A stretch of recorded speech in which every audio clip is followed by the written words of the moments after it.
This year's violent trend continues with another dangerous weekend in the Kansas City metro. In just over 24 hours, another 4 people have lost their lives and 2 others are in critical condition. Thanks for joining us for KCTV 5 News tonight. I'm Amy Anderson. One of those shootings happened just within the last hour and a half on Kansas Avenue, just east of 69 Highway. It appears someone was shot inside this truck. That victim has life-threatening injuries. Yesterday, just before 6 p.m., police say a man was found dead on the front porch of this apartment building near Independence and Cleveland.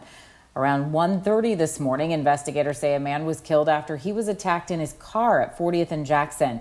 Details in this case are still limited, but police say several people may have been involved in this assault. They reportedly beat him and then left him to die in the street. Detectives say robbery was likely the motive. And just after 11 this afternoon, another person was shot at a house on Garfield between East 51st and East 52nd Street. We're told that person has critical injuries, but at last word was still alive.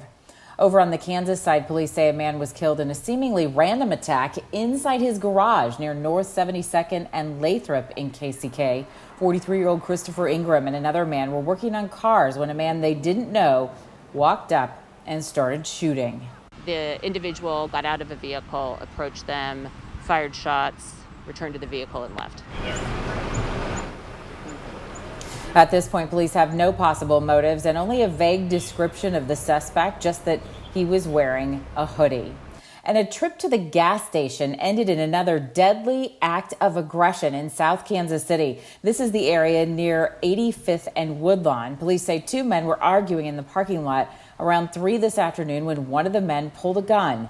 It's frustrating for police in a year that's on track to break a 27-year record for homicides. People can safely have an altercation or an argument and then disagree and go their separate ways. Of the known motivations of homicide in our city this year, argument's the overwhelming majority of them. Argument, disagreement. So it's something that simple. Just on a Sunday afternoon, going to the gas station to get some gas or refreshments or whatever it is. And it just doesn't have to be that way. Witnesses at the scene were able to provide a description of the suspect's vehicle. That person is being questioned, something Sergeant Bakina says can make all the difference in making Kansas City safer for everybody.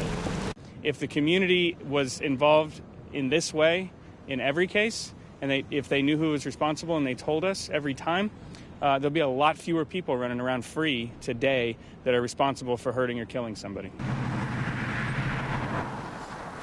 This was Kansas City's 105th homicide of the year.